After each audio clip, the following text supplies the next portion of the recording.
The Brothers Grimm Fairy Tales. The Travelling Musicians. A Vox Novi audiobook.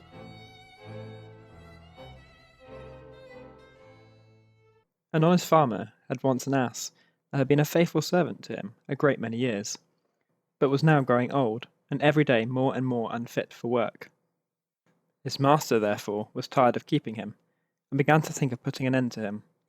But the ass, who saw that some mischief was in the wind, took himself slyly off, and began his journey towards the great city. For there, thought he, I may turn musician. After he had travelled a little way, he spied a dog lying by the roadside and panting as if he were tired. "What makes you pant so, my friend?" said the ass. "Alas," said the dog, "my master was going to knock me on the head, because I am old and weak, and can no longer make myself useful to him in hunting, so I ran away. But what can I do to earn my livelihood?" "Hark ye," said the ass, "I am going to the great city to turn musician. Suppose you go with me, and try what you can do in the same way."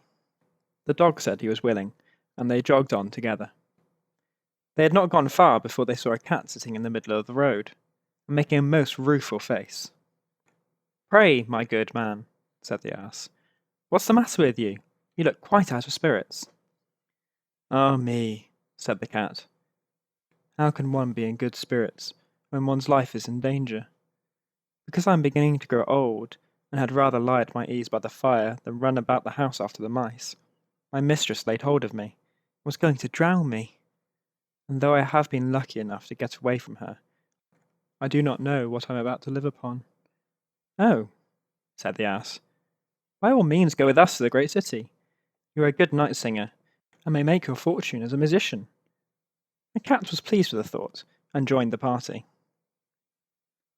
Soon afterwards, as they were passing by a farmyard, they saw a cock perched upon a gate, and screaming out with all his might and main. "Bravo!" said the ass. "Upon my word, you make a famous noise. Pray, what is all this about?"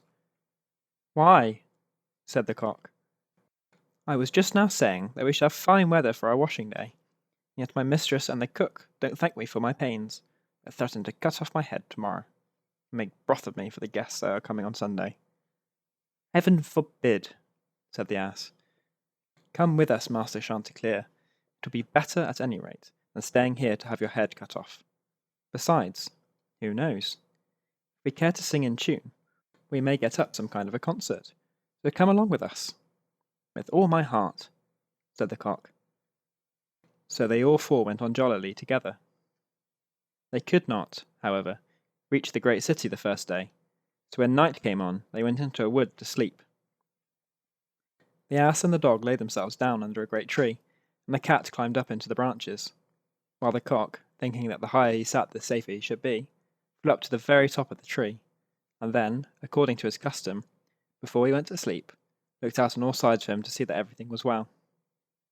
In doing this, he saw afar off something bright and shining, and calling to his companion said, "There must be a house no great way off, for I see a light."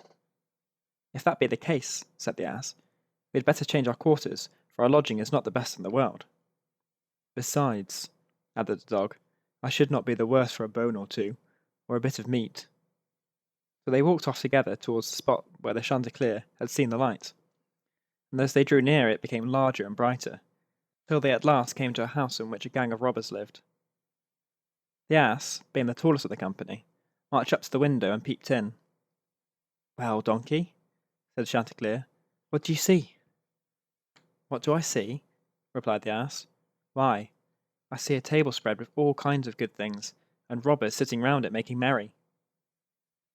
"That would be a noble lodging for us," said the cock. "Yes," said the ass, "if we could only get in." So they consulted together how they should contrive to get the robbers out, and at last they hit upon a plan. The ass placed himself upright on his hind legs, with his forefeet resting against the window. The dog got up upon his back, the cat scrambled up to the dog's shoulders, and the cock flew up and sat upon the cat's head. When all was ready, a signal was given, and they began their music. The ass brayed, the dog barked, the cat mewed, and the cock screamed. and they all broke through the window at once, and came tumbling into the room amongst the broken glass, with a most hideous clatter. The robbers, who had been not a little frightened by the opening concert, had now no doubt that some frightful hobgoblin had broken in upon them, and scampered away as fast as they could. The coast once clear, our travellers soon sat down and dispatched what the robbers had left, with as much eagerness as if they had not expected to eat again for a month. As soon as they satisfied themselves, they put out the lights, and each once more sought out a resting place to his own liking. The donkey laid himself down upon a heap of straw in the yard. The dog stretched himself upon a mat behind the door. The cat rolled himself up on the hearth before the warm ashes, and the cock perched upon a beam on the top of the house. And, as they were all rather tired with their journey, they soon fell asleep. But about midnight, when the robbers saw from afar that the lights were out and that all seemed quiet, they began to think that they had been in too great a hurry to run away, and one of them, who was bolder than the rest, went to see what was going on. Finding everything still, he marched into the kitchen and groped about till he found a match in order to light a candle, and then, spying the glittering fiery eyes of the cat, he mistook them for live coals, and held the match to them to light it. But the cat, not understanding this joke, sprang at his face and spat and scratched at him. This frightened him dreadfully, and away he ran to the back door, but there the dog jumped up and bit him in the leg. And as he was crossing over the yard, the ass kicked him, and the cock, who had been awakened by the noise, crowed with all his might. At this the robber ran back as fast as he could to his comrades, and told the captain how a horrid witch had got into the house, and spat at him, and scratched his face with her long bony fingers, how a man with a knife in his hand had hidden himself behind the door, and stabbed him in the leg, how a black monster stood in the yard and struck him with a club, and how the devil had sat upon the top of the house and cried out, "Throw the rascals up here!" After this, the robbers never dared to go back to the house, but the musicians were so pleased with their quarters that they took up their abode there, and there they are, I dare say, at this very day.